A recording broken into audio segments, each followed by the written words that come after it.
It started with a noise so loud it shook the scarecrow clean off his pole. I dropped my coffee when I saw it, a sleek silver helicopter wobbling over my barn like a drunken dragonfly. The pilot tried to steady it, but the thing slid sideways, skidding across my private runway like it was on ice.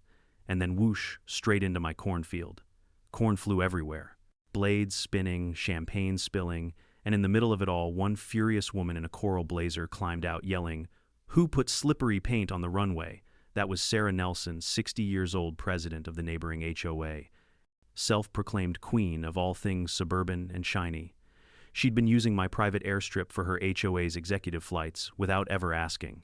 That morning her little aerial empire came crashing down literally, and I couldn't help but grin. Because I'm Brandon Green, 55 retired engineer, and that runway, it's mine. And Sarah Nelson had just landed herself in the biggest HOA mess of her life. Before we dive in, tell me your city and local time in the comments, and hit that subscribe button if you love seeing HOA arrogance meet karma in midair. When I bought this land 20 years ago, the only traffic I ever worried about was crows fighting over corn and the occasional delivery truck taking a wrong turn. I built the airstrip myself, a clean 2,000-foot stretch of paved runway for my crop dusting days, back when I still contracted with local farmers. I got FAA clearance, all the right permits, and a proud little sign that read, "Private Use, B, Green Airfield." That sign used to mean something. Then came Sarah Nelson. Sarah had moved into the newly built gated community half a mile east, a paradise for retirees with money, golf carts, and more rules than the Ten Commandments. She was the self-appointed guardian of aesthetic order and neighborhood harmony, which in her language meant control everything you can see from your porch. At first I thought her reach would end at her fancy brick entrance gate. I was wrong. It started small. One afternoon, I saw a man in a neon vest walking my fence line clipboard in hand. When I asked who he was, he told me he was surveying for the HOA's extended recreational boundary. I told him that boundary ended 300 feet ago and pointed him back towards Sarah's manicured kingdom. He gave me that apologetic smile that means I'm just following orders. Within a week, a brand new sign appeared beside my mailbox, future site of Whitmore Landing, private jet access for residents. I stood there staring at it for a full minute before I started laughing. Surely it was some marketing stunt. Surely no one could be that bold. But sure enough, the following month, I saw tire marks on my runway that weren't mine. Then came the first guest flight. It was early morning. I was fixing a gate hinge when a sleek Cessna swooped down, landing smooth as silk on my airstrip. I ran toward it, waving my arms like a madman. The pilot gave me a polite nod as if I were airport staff. Out stepped a group of HOA board members, men in polos and women in heels, all led by Sarah Nelson herself, holding a clipboard and wearing a grin that could slice through butter. "Mr. Green," she called, as though greeting an old friend. "We're just testing out the airstrip for potential investors. You'll be compensated, of course." "Compensated," I said. "You mean trespassing?" She tilted her head, pity in her eyes. "Oh, Brandon. You must have missed the memo. The new county overlay shows this area as a shared amenity zone. Perfect for community aviation use," I nearly choked. "Ma'am, that overlay is my property. Bought, paid for, and registered under federal use." Her smile didn't waver. "You should be grateful. Property values go up when you cooperate." Then she and her board strutted off toward their shiny jet like they were boarding Air Force One. That night, I called Deputy Miller, an old friend from the sheriff's office. He showed up in uniform dust on his boots, scratching his chin as I told him the story. "Technically," he said, "if they touch down without permission, that's trespassing and unauthorized aircraft use. But if they're citing some county zoning document, it gets messy." "Messy," I muttered. "That's their specialty." He promised to look into it, but I could tell by his tone there wouldn't be much he could do. The HOA had influenced Sarah's brother, it turned out, sat on the county zoning board. Surprise, surprise. Over the next month, my airstrip turned into a circus. HOA flyers advertised private air access, only minutes from the clubhouse. SUV convoys rolled up with guests snapping photos. I found champagne corks, tire streaks, even a discarded golf glove. Every time I tried to confront Sarah, she'd pull the same routine, soft voice, fake concern, veiled threat. "Brandon dear, this is good for everyone. Imagine the prestige, you'll be part of something bigger." "I already am," I'd say. "It's called my own land." But she'd just smirk as if laws were suggestions and ownership was negotiable. That's when I called Miguel, my longtime mechanic and friend. We'd worked together back in my crop dusting days, fixing old Pratt & Whitney engines and laughing over coffee at dawn. Miguel took one look at the runway and whistled. Man, they've been using this like it's a highway. You can see the rubber burns from a dozen landings. He crouched down, running a finger over the marks. They didn't even bother to clean up the oil spills. Amateurs.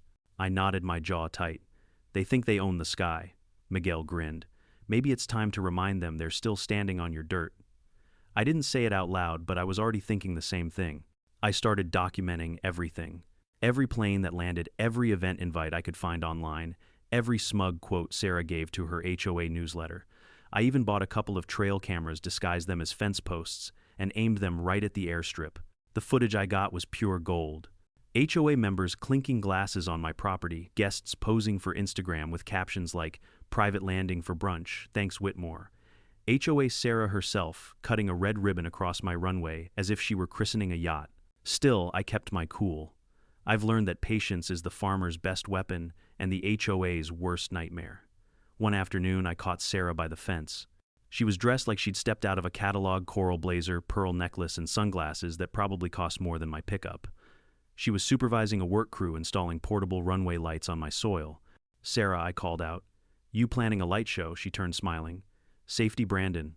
You wouldn't want anyone getting hurt." Then maybe I said you shouldn't be landing planes on private property. Her eyes narrowed, the smile frozen. "You're being unreasonable.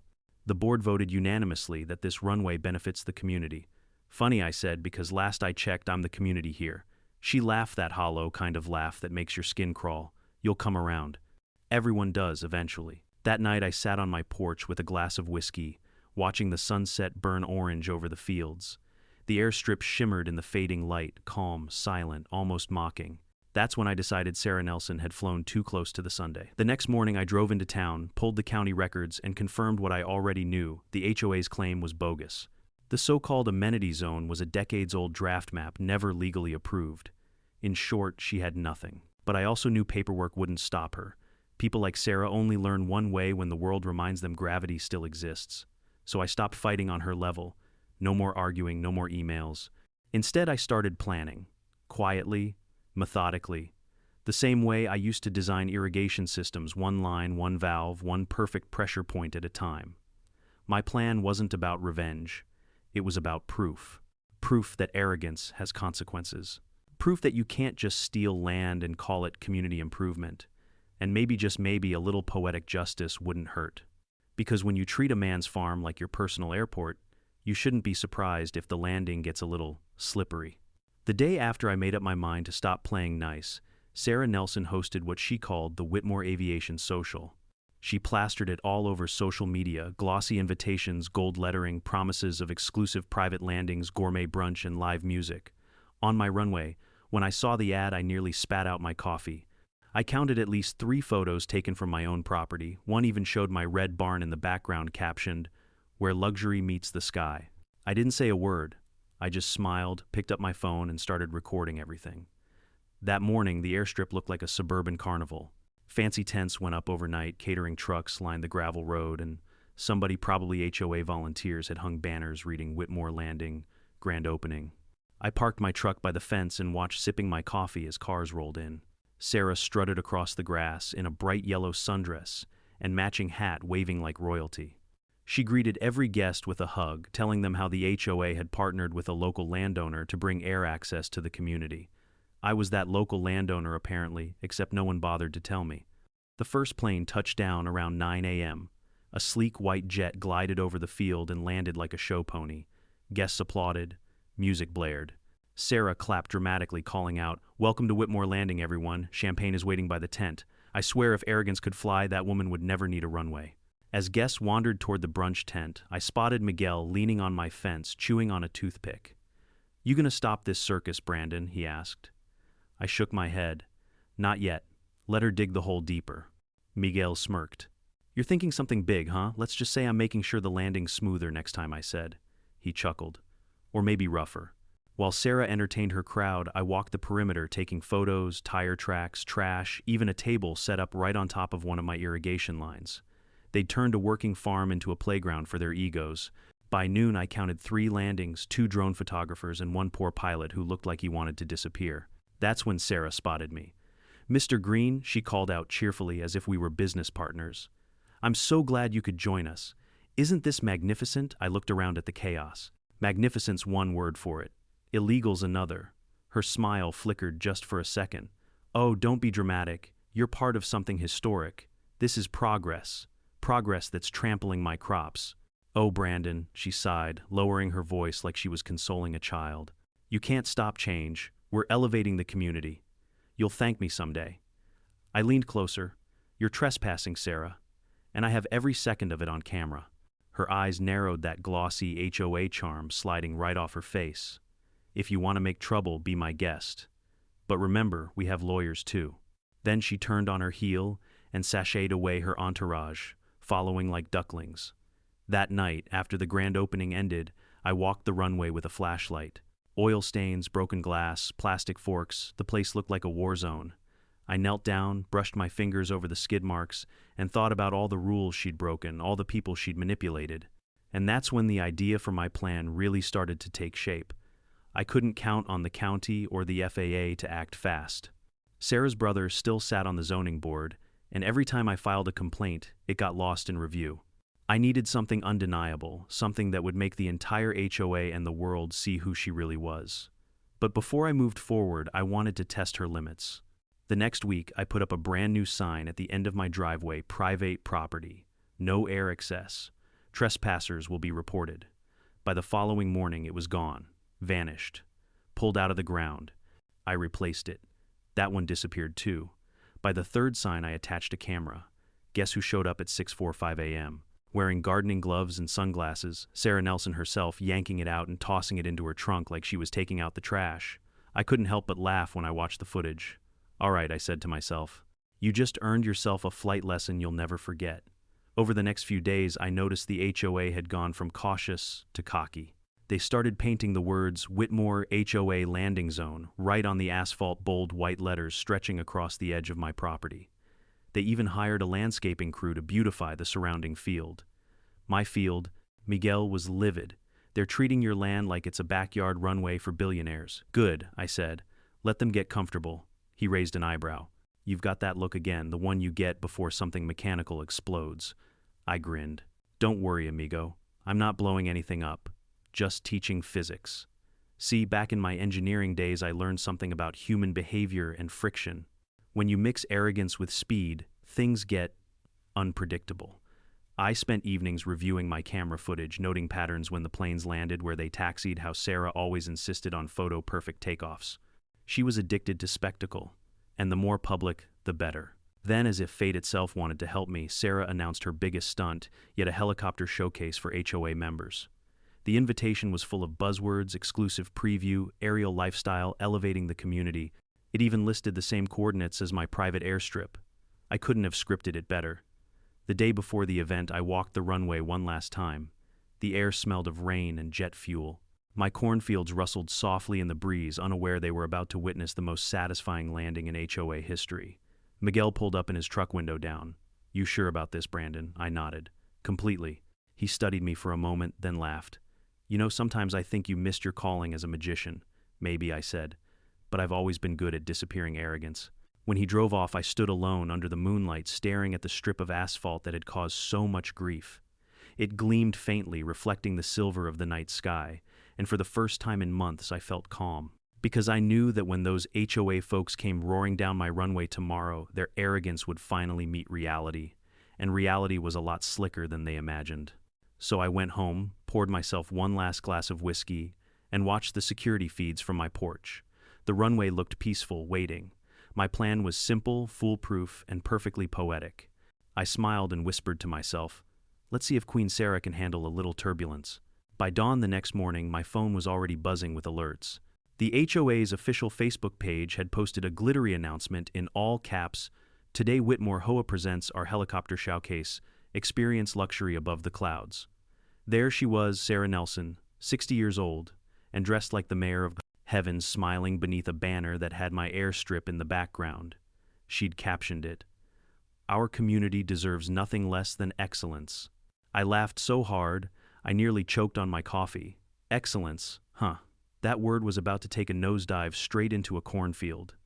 The air that morning was crisp sun rising behind my barn, Dew shimmered across the runway, the world quiet except for distant tractors and birds. But I knew peace wouldn't last. Miguel rolled up in his old Chevy pickup, grinning under his cap. "Big day, Brandon," he said.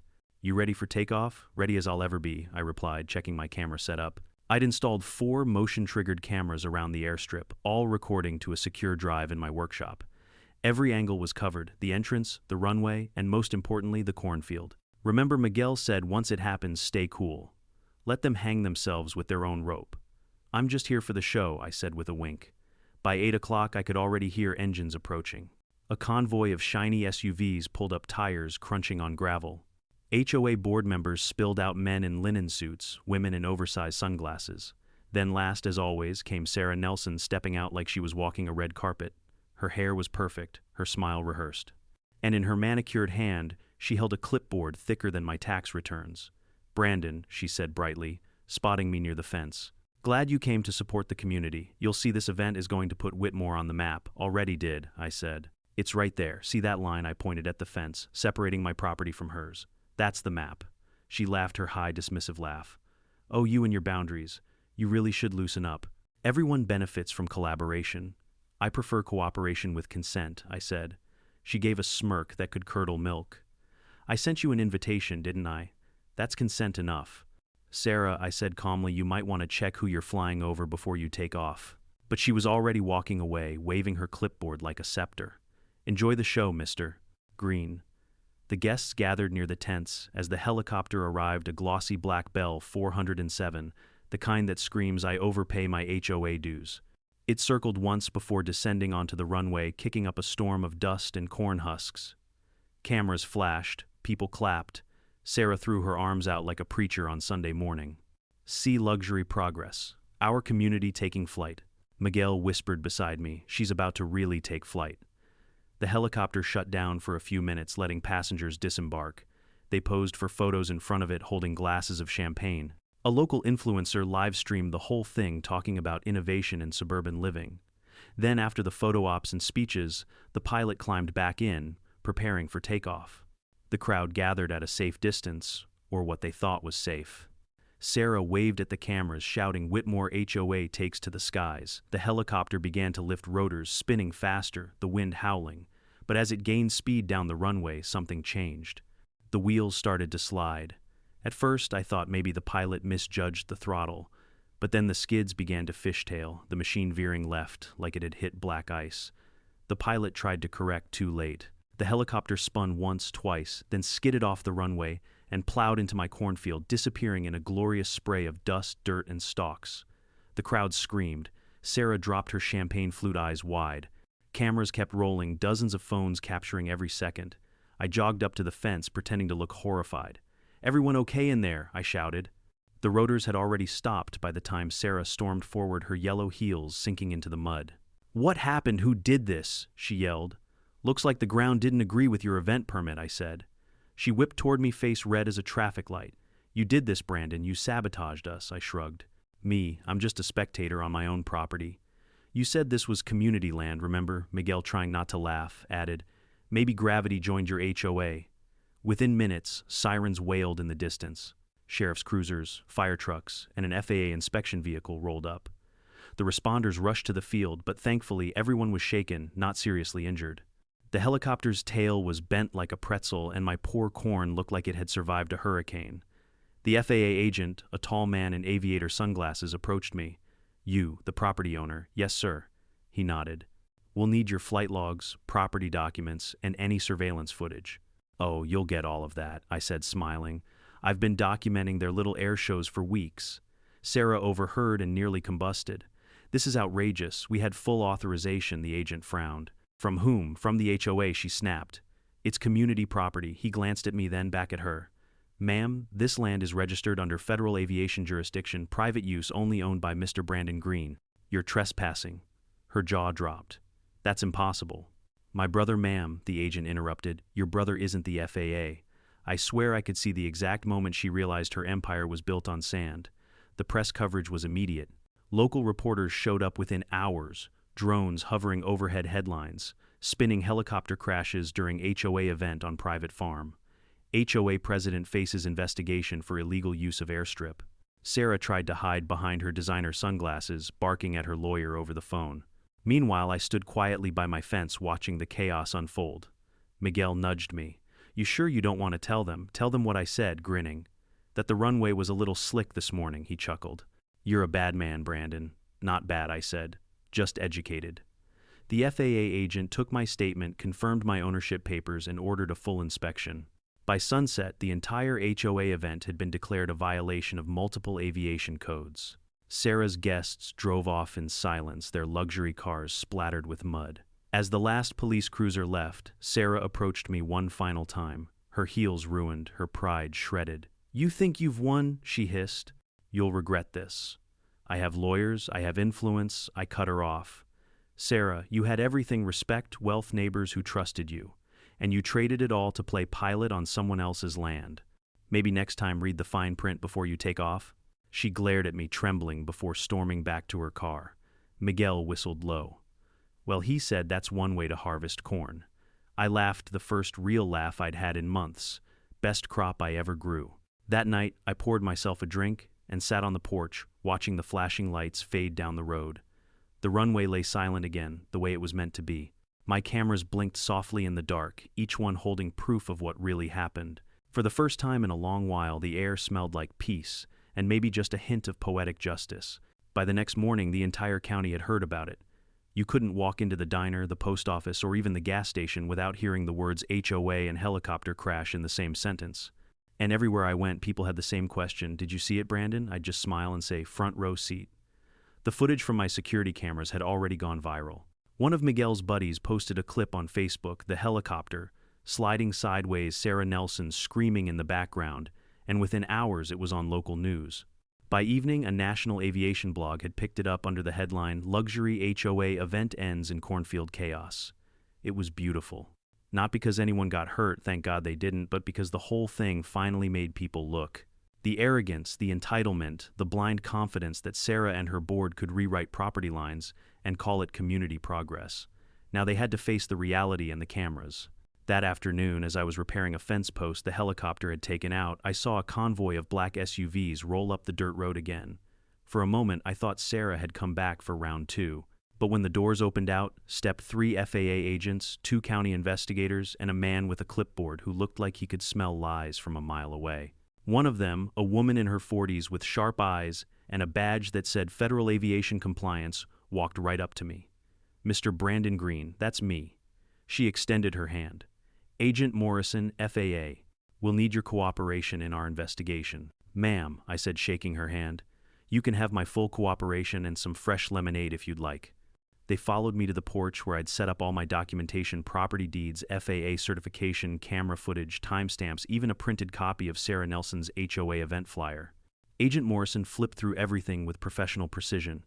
"You've been thorough. I used to design small airfields for the government back in my day," I said. "Old habits die hard." She raised an eyebrow. "You knew this would happen, let's just say," I replied. "I saw it coming." Down by the runway, another agent was interviewing Miguel, who was showing them where the helicopter had gone off course. They took soil samples, inspected tire marks, and measured the exact boundaries of the property. I didn't interfere, I just let them do their job. A few hours later, who else but Sarah Nelson arrived, this time not in her usual pastel luxury SUV, but in a beige sedan that looked borrowed. She stepped out wearing sunglasses bigger than her face, and an expression caught somewhere between fury and panic. "Mr. Green," she snapped the moment she spotted me, "I demand to know why you're allowing federal agents to snoop around our community property." I glanced at Agent Morrison, who crossed her arms. "Ma'am," she said flatly, "this isn't community property, and this investigation is federal." Sarah's jaw tensed. "I have documents. We've seen your documents," Morrison cut in. "They're fraudulent. You altered county boundary records without authorization. That's a felony." The color drained from Sarah's face. For a second, she actually wobbled, clutching her designer bag like a life preserver. "There must be a misunderstanding." "No, ma'am," Morrison said.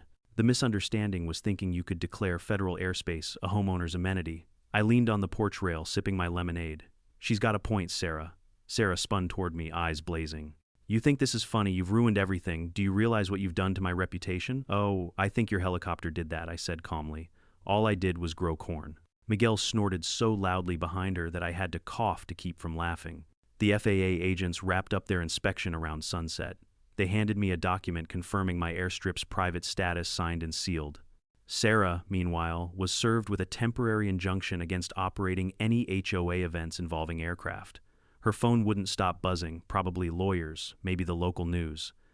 As she stood there, deflated and furious, I walked up and said softly, "Sarah, you once told me everyone benefits from collaboration. So let's collaborate. You stay off my land and I won't charge you for the cornfield runway rental." She glared at me like she could set me on fire with her mind. "You haven't seen the last of me, Brandon." "I'd prefer not to," I said. "The last time I did, you were upside down in a helicopter." That night, as darkness settled over the fields, I sat with Miguel by the fence. He was laughing so hard he nearly spilled his beer. "I can't believe it, man." The way she screamed, "Who made the runway slippery, priceless?" "Yeah," I said, smiling. "That one might echo in my head for a while." "You think she'll try to sue?" he asked. "Oh, definitely," I said. "But she'll regret that too. Because here's the thing about Sarah Nelson, she never knew when to quit."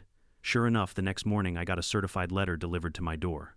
Inside, a formal notice of intent to sue for gross negligence and emotional distress. Miguel read it over my shoulder. Emotional distress. For what existing? Apparently for maintaining a runway that's too advanced for her piloting skills. I called my lawyer, a no-nonsense woman named Ellen Carter, who used to handle agricultural land disputes. She laughed when she saw the paperwork. "Brandon, this is gold. You have documentation, video, and witnesses." "She's walking into her own trap." "Good," I said. I was afraid she'd miss it. The following week, reporters began knocking. A crew from a local station interviewed me at the fence. They wanted to know how I felt about the HOA helicopter crash. I told them the truth. I feel relieved. Maybe now they'll remember that property lines exist for a reason. You can't just steal what isn't yours because you think it looks better on your brochure. They loved it. It aired that night under the headline, "Farmer Teaches HOA a Lesson in Boundaries." By the time the segment ended, my phone was flooded with messages. Some from old friends congratulating me, others from strangers who'd had their own HOA horror stories. People started calling me the Airstrip guy. Even my niece in Colorado texted Uncle Brandon, "You're famous. Grandma says not to let it go to your head." "Too late," I replied. Still under the laughter and headlines, I couldn't shake the sense that Sarah wasn't finished. That woman had the persistence of a mosquito. You swat her once she comes back louder. And I was right. 3 days later, a shiny black car rolled up my driveway. Out stepped a man in a pinstripe suit carrying a briefcase. "Mr. Green," he said, "I represent Mrs. Sarah Nelson of the Whitmore Homeowners Association. Do you now? She intends to file a defamation suit. Claims you intentionally humiliated her and damaged the HOA's reputation." I grinned. "Her helicopter did that, not me." He didn't smile. "She's quite determined." "So am I," said. "And I've got something she doesn't." "What's that?" "Evidence and gravity." He blinked, unsure whether to be confused or scared. "We'll be in touch," he said stiffly, and left. I watched his car disappear down the road and turned to Miguel. "Looks like round two's about to begin." Miguel cracked open another beer. "Well, at least this time no one's flying." He was wrong about that. Because Sarah's ego, it was still soaring and about to crash a lot harder. The sky was quiet again that evening, a deep orange glow settling over the fields. I sat on the porch watching the last bit of sunlight glint off the bent helicopter tail still half buried in my corn. It wasn't pretty, but it was poetic. Sometimes justice doesn't roar in like thunder. It skids, slides, and settles exactly where it belongs. By the end of the week, the story had exploded far beyond our sleepy county. National headlines, talk shows, online tabloids, everyone wanted a piece of the HOA helicopter crash. You couldn't scroll through social media without seeing Sarah Nelson's furious face frozen mid-scream, her yellow heels sinking into my mud like they were being swallowed by karma itself. Even the memes started rolling in. Someone photoshopped her holding a pilot's license made of Monopoly money. Another one showed my cornfield with a sign that said, "Runway closed." Due to Karen, I didn't post any of them, but I'd be lying if I said I didn't laugh. Meanwhile, the FAA report hit the county office like a wrecking ball. The findings were crystal clear. The Whitmore HOA had violated federal aviation statutes, forged boundary documentation, and organized unauthorized aircraft activity on private property. The pilot had no legal clearance to land or take off there. Sarah Nelson's signature was on every approval form. By Monday morning, her pristine suburban kingdom was crumbling. The HOA board called an emergency meeting at their clubhouse, but the moment she walked in, half the members walked out. The rest stayed just long enough to demand her resignation. I wasn't there, of course, but according to Miguel, who had a friend on the maintenance crew, Sarah's meltdown could have qualified for an F5 rating. She threw a clipboard at the wall, Miguel told me, laughing over lunch, started yelling about conspiracies and sabotage, said the FAA was out to get her. Then she blamed you, me, and the entire corn industry. Did she mention gravity? I asked. Only that it's biased. I nearly choked on my sandwich. But humor aside, the fallout was serious. The HOA was bleeding money. They had to refund event sponsors, repair damages, and pay fines. Homeowners started withdrawing membership dues, furious that their money had funded illegal runway brunches. A week later, a formal letter arrived for me, stamped with the county seal. It wasn't from Sarah this time. It was from the district attorney's office, requesting my cooperation as a witness in a pending investigation into document forgery and misuse of public office. Turns out Sarah's brother, the zoning board official, had quietly retired the day after the FAA report was published. Retired as in forced out with a lawyer's handshake. When I showed the letter to Miguel, he whistled. You really did it, man. You didn't just beat her. You blew up her entire empire. I smiled. I didn't blow anything up. I just let the wind carry the truth. Still, I wasn't entirely comfortable with the attention. Reporters started camping at the end of my driveway, hoping for another quote. They wanted me to be the folksy hero who took down the HOA. I wasn't a hero, just a stubborn man who didn't like bullies. So I gave one last interview to the local news and said exactly that. This wasn't about revenge. It was about respect. You can't call something yours just because it's convenient. And if you try to fly too high on someone else's land, don't be surprised when you fall. That soundbite aired everywhere. I got letters from people all over the country, ranchers, homeowners, even ex-HOA board members thanking me for standing up. One man wrote, "You spoke for all of us who got fined for painting our fences the wrong shade of beige." But Sarah wasn't done. Not yet. 2 weeks after the crash, her lawyer filed an official civil lawsuit, Nelson v.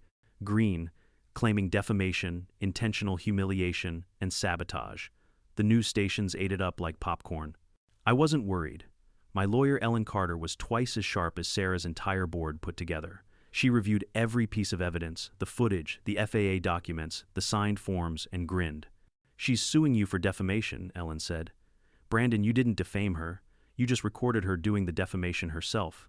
Then I guess I'll bring popcorn to court." Ellen smirked. "Bring extra. This'll be good." Before the hearing date, the HOA tried to salvage what was left of their reputation. They hired a PR firm to release a statement. The Whitmore HOA expresses deep regret for recent events. We are committed to rebuilding trust within our community and reaffirming our values of transparency, respect, and collaboration. It was written like a hostage note. The same day, a photo leaked online, Sarah Nelson leaving a salon, ducking behind her handbag as someone shouted, "Hey Sarah, ready for takeoff." She didn't answer, but her silence spoke volumes. Behind the scenes, HOA members started turning on her. They leaked emails showing she'd authorized every exclusive flight and used HOA funds to rent aircraft without consent. Even worse, one of those flights had been for her birthday party. It all unraveled like a bad soap opera. The day before the court hearing, Sarah showed up unannounced at my property again. This time she came alone, driving an old silver Mercedes that had seen better days. She parked crookedly near the fence and stepped out slowly, her usual swagger replaced by something else, exhaustion, maybe even shame. "Brandon," she called softly, "we need to talk." I stayed by my porch, arms crossed. "We ran out of things to talk about months ago, Sarah." She sighed. "I made mistakes, all right. But you didn't have to humiliate me." I shook my head. "You did that yourself.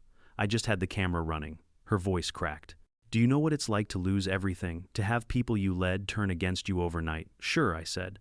"But when it happened to me, I didn't build a runway on someone else's farm." She blinked hard, fighting tears, then turned and left without another word. For a brief moment, I almost pitied her. Almost. But then I remembered every lie, every smug grin, every time she stood on my property pretending it was hers. And the pity evaporated like morning dew. The court date came and went faster than I expected. The judge was a no-nonsense woman who clearly had no patience for HOA drama. Sarah's lawyer tried to spin a tale of small-town jealousy and sabotage, but the FAA report shut that down instantly. When Ellen presented the footage of the helicopter crash, complete with Sarah's voice yelling, "Who made the runway slippery?" the courtroom actually laughed. Even the judge smirked. In the end, the lawsuit backfired spectacularly. The judge dismissed Sarah's claims with prejudice and ordered her to pay my legal fees. After the hearing, Ellen clapped me on the shoulder. Congratulations, Mr. Green. You just made legal history for the most self-inflicted HOA disaster of the decade. I chuckled. That ought to go on her next newsletter. Over the next few weeks, life returned to normal, or at least my version of it. The runway was quiet again, the cornfield started to regrow, and the world finally stopped staring at my fence.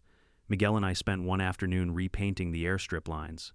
Think she'll ever try to land here again, he asked. If she does, I said I'll start charging landing fees. He laughed. You could start your own HOA helicopters out always. Tempting, I said. But I've had enough of acronyms for one lifetime. Still, every time I looked at that stretch of asphalt, I couldn't help but smile. Not out of pride or pettiness, but because the place finally felt like mine again. Free, quiet, untouched. Sometimes justice doesn't roar. It hums softly like a rotor winding down after a rough landing, steady, peaceful, and perfectly balanced. And in that peace I realized something simple yet powerful. When people mistake your kindness for weakness, the most satisfying thing you can do is stand your ground until they slip on it. The county courthouse was packed. Reporters, HOA members, curious locals, everyone who'd followed the saga of the Airstrip farmer versus the HOA. Queen wanted a front row seat. The air buzzed with gossip and perfume. People whispered my name like I was some sort of outlaw folk hero. I didn't feel like a hero. I just felt tired, the kind of tired that settles behind your eyes after months of nonsense. But as I sat at the defendant's table beside my attorney, Ellen Carter, I also felt something else calm. The kind of calm that comes when you know the truth is sitting quietly in your corner. Across the aisle, Sarah Nelson was a picture of forced confidence. She wore a navy suit far too crisp for comfort, her pearls gleaming like she'd polished them with desperation. Her lawyer, a slick city type named Chadwick Holt, flipped through his notes like a magician shuffling a doomed deck of cards. The judge entered Honorable Judge Marianne Porter, a woman with iron-gray hair and the kind of stare that could peel paint. Everyone rose. She nodded once, and the bailiff announced court is now in session for Nelson versus Green. Ellen leaned over and whispered, "Remember, you don't need to say much. Let their arrogance do the talking." I nodded. That had worked for me so far. Chadwick rose dramatically. "Your Honor, my client Mrs. Sarah Nelson has suffered immense emotional distress and public humiliation due to the reckless and malicious actions of Mr. Green." He gestured toward me like I'd kicked a puppy. He intentionally altered his property in a way that endangered lives and then released footage online that defamed my client and destroyed her reputation. We are seeking full damages for emotional harm and property loss. The judge raised an eyebrow. "Mr. Holt, are you claiming the defendant forced your client's helicopter to crash indirectly, Your Honor, through negligence and intent?" "Intent," Judge Porter repeated. "To do what exactly?" Chadwick hesitated. "To embarrass her." The courtroom snickered. Even Judge Porter cracked the faintest grin. "Well, embarrassment isn't typically grounds for federal litigation, counselor. But proceed." Sarah shot me a glare sharp enough to slice cornstalks. Her lawyer called her to the stand first. She straightened her posture like a queen taking her throne. "Mrs. Nelson," Chadwick began, "can you tell the court how Mr. Green's actions affected you?" She took a deep, shaky breath. "I've been ridiculed, mocked, turned into an internet meme. My leadership credibility within the HOA is gone. My friends avoid me. My life has been shattered because this man," she pointed at me, "dramatically plotted to humiliate me." "Plotted," the judge interrupted. "Do you have proof of intent?" Sarah's mouth twitched. "I know what he did. The runway was tampered with. It was too slick to take off safely." "And yet," Ellen cut in smoothly, "you used that same runway for months before the incident, correct?" Sarah froze. "That's irrelevant." "On the contrary," Ellen said, standing. "It establishes pattern and consent. You trespassed repeatedly. You hosted paid events, charged guests for airfield access, and ignored written notices to cease operations." "Isn't that true? I had permission from the county." Ellen turned toward the projector where the FAA documents glowed on the screen. "Let's confirm that. Exhibit C, official FAA registration showing ownership and jurisdiction under Brandon Green. Signed and dated 15 years before your HOA existed." A murmur rippled through the courtroom. Ellen continued. "Exhibit D, a copy of the so-called community amenity map submitted by your brother on the zoning board. The same map the county has now declared fraudulent. Do you recognize this?" Sarah's hand trembled slightly. "That's an outdated draft." "Outdated," Ellen repeated, nodding. "And forged." Judge Porter leaned forward. Mrs. Nelson, did you or did you not authorize multiple aircraft landings on property you knew was privately owned? Sarah tried to hold her composure. I believed it was shared land, believed Ellen said. You believed you could redraw property lines with Photoshop. Laughter erupted from the gallery. The judge rapped her gavel for silence, though even she seemed amused. Ellen smiled faintly and played one of the clips from my security cameras. The helicopter sliding, Sarah shrieking, "Who made the runway slippery?" The audio echoed through the courtroom like a comedy soundtrack. Even Miguel sitting behind me had to bury his face in his hands to keep from laughing out loud. When the clip ended, Ellen said calmly, "No further questions." Sarah's face was scarlet. She muttered something under her breath that probably wasn't in the HOA handbook. Now it was my turn. Ellen nodded for me to take the stand. "Mr. Green," she said, "why did you begin documenting the HOA's activities?" "Because I said, keeping my tone steady, they were landing planes on my farm without asking. At first I thought it was a mistake. Then I realized it was a business operation. They used my runway for profit, damaged my land, and ignored every request to stop. And did you ever act violently or maliciously toward Mrs. Nelson or the HOA? No, ma'am. I used cameras, paperwork, and patience. Those are legal tools last I checked." A few people chuckled again. Ellen smiled. "So you never publicly humiliated Mrs. Nelson?" "No. She did that herself when she turned an illegal air show into a PR stunt." Judge Porter's lips twitched again. Point taken. Chadwick tried to recover with cross-examination. "Mr. Green, isn't it true you modified your runway prior to the incident?" "Yes," I said evenly. "I repainted safety lines, re-leveled the surface, and reposted private signage." He pounced.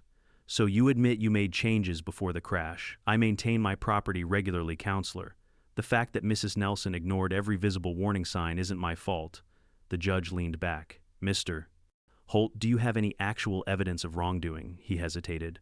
"Only circumstantial, Your Honor." "Then I suggest you sit down before this turns into stand-up comedy." The gallery laughed again. Chadwick's face fell. When closing arguments came, Ellen stood tall and spoke simply. "Your Honor, this case isn't about negligence. It's about entitlement, the belief that rules apply to everyone except those who write them. Mrs. Nelson's arrogance caused her downfall, not Mr. Green's property management. Sometimes gravity enforces the law better than any court can." Judge Porter nodded slowly, tapping her pen. After a tense pause, she said, "Verdict will be read now." She glanced over her glasses at Sarah. "Mrs. Nelson, you have wasted the court's time with frivolous claims, fabricated documents, and a level of hubris I haven't seen since law school debates. Case dismissed. Defendant's counterclaim for damages is approved. Mrs. Nelson, you owe Mr. Green reimbursement for all legal fees and property damage." The gavel came down with a sharp crack that echoed like thunder. Sarah's mouth opened, but no sound came out. The courtroom exploded in murmurs. I exhaled, slow, steady, the kind of breath you take after holding it for a year. Ellen shook my hand. "Congratulations, Brandon." Justice landed smoothly. "Behind us," Miguel whispered. "You think she'll appeal," maybe I said. "But she's out of altitude." As the courtroom cleared, Sarah lingered near the exit, her eyes glassy. For the first time, she didn't look angry, just lost. "Sarah," I said quietly, "I never wanted a war. I just wanted you to stop trespassing." She looked at me like she didn't understand the words. "You humiliated me." "No," I said. "You humiliated yourself. The difference is I had a camera." She turned and walked away, her heels clicking like punctuation marks on a sentence she didn't write. When we stepped outside, the sunlight felt cleaner somehow. The reporters swarmed, but Ellen waved them off. Miguel clapped me on the back. "Well, Captain Green," he said, "you landed it perfectly." I laughed. "Nah. The runway just worked the way it was supposed to."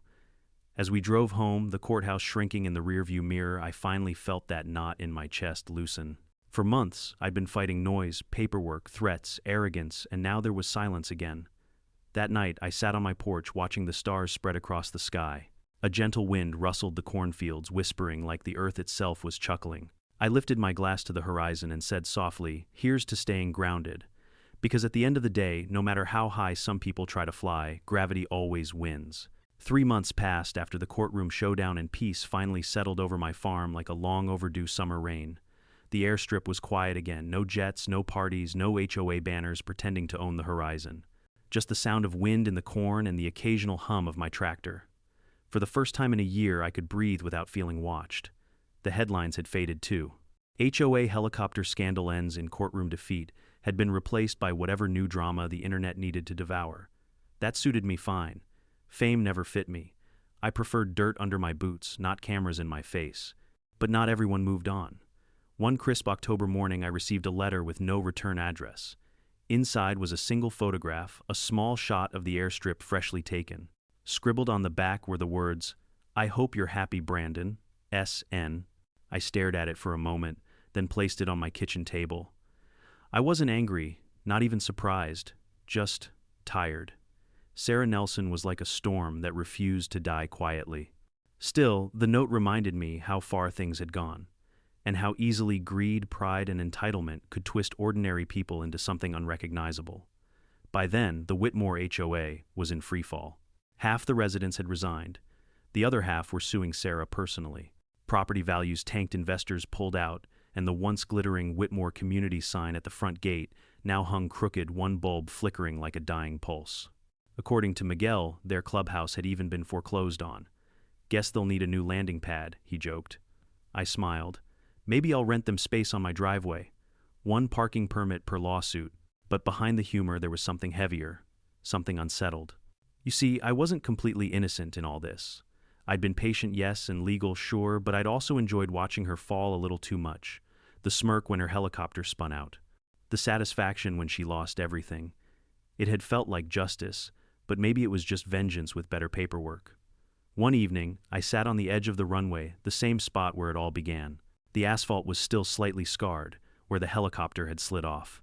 The corn had regrown taller than before, waving gently under the moonlight. The smell of earth and fuel still mixed in the air, faint but permanent, like a ghost of what happened.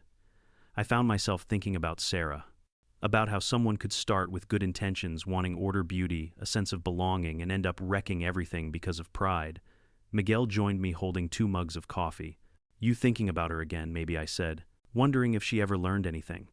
He took a sip. "People like that don't change easy, but maybe others will. Maybe some other HOA president will think twice before trespassing on a farmer's land."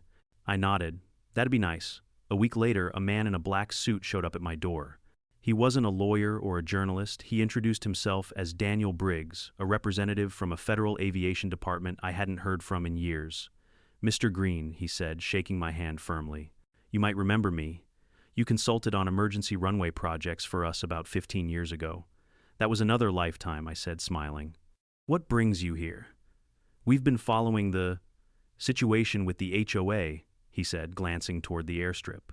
"Quite a fiasco, but your old registration paperwork caught our attention. You filed under a clause that most small operators never used. Federal Auxiliary Access Zone 17B.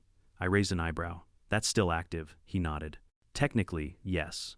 Which means for all these years your runway has been listed as a designated auxiliary emergency landing site under federal jurisdiction." I blinked.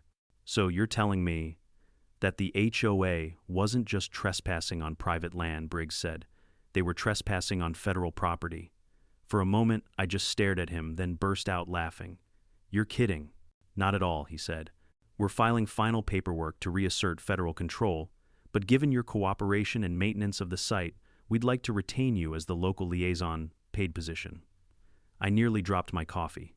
"You want me to work for the same agency I retired from on my own land?" He smiled. "You've already been doing the job for free." I laughed again, louder this time. "Well, I'll be damned. Sarah wanted a luxury Airstrip. Turns out she was borrowing one from the federal government." Briggs grinned. "Poetic, isn't it?" After he left, I sat in my old chair on the porch, letting the absurdity sink in. All this time, the arguments, the lawsuits, the helicopter crash, and the land had technically been protected by the same system Sarah claimed to improve. If irony were fuel, I could have powered every plane she ever landed. A few days later, I got a formal letter from the Department of Transportation confirming my new title, Federal Auxiliary Liaison Site B, 17.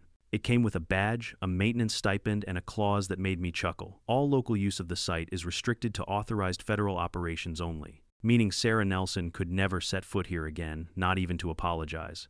When I told Miguel, he laughed so hard he nearly fell off the porch. "You went from angry farmer to federal agent overnight." "Yeah," I said, smirking. "Not bad for a guy who grows corn and collects karma." Word got around fast. Some locals even started calling me Commander Green. I hated the nickname, but I'll admit it had a nice ring to it. As for Sarah, she disappeared from public life entirely. Rumor had it she moved to Florida, joined a different HOA, and tried to start fresh. I wished her luck. The world's full of fences, some wooden, some invisible. Maybe she'd finally learn which ones not to cross. The months rolled by, seasons changed. My runway stayed quiet except for the occasional emergency drill the agency requested. I didn't mind. The hum of engines, the steady wind across the fields, they reminded me of who I used to be, and who I still was. One evening I watched a small federal training jet descend smooth and silent, touching down perfectly on the asphalt that had caused so much chaos. It paused engines cooling before lifting off again into the fading orange sky.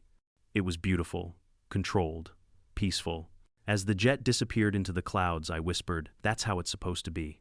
I thought about everything that had happened, the lawsuits, the lies, the laughter.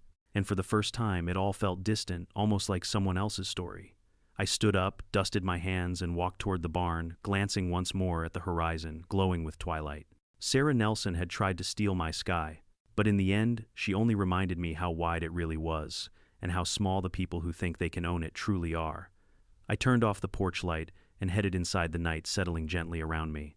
The runway gleamed faintly under the moon, smooth, silent, untouchable. Justice didn't always roar. Sometimes it landed softly and never took off again. If there's one thing this whole mess taught me, it's that boundaries matter, not just fences or maps, but the invisible lines between respect and entitlement. Sarah Nelson thought she could build her happiness on someone else's foundation, but happiness built on arrogance always cracks. Sooner or later, life finds a way to balance the scales, sometimes with a lawsuit, sometimes with a skid into a cornfield. The truth is, revenge feels sweet for a moment, but justice, real justice, tastes better because it doesn't rot your heart. It's quiet, patient. It's the kind that lets you sleep at night knowing you didn't have to become what you hated. To everyone watching, whether you've had your own HOA Sarah in life or someone trying to claim what's yours, remember this: you don't need to shout, threaten, or stoop to their level. Just know your rights, stand your ground, and let time, and maybe a little gravity, do the rest. Because arrogance might take off fast, but it always lands hard. What would you have done if someone tried to use your Airstrip without permission? Tell me in the comments below, and don't forget to subscribe for more HOA karma stories like this one.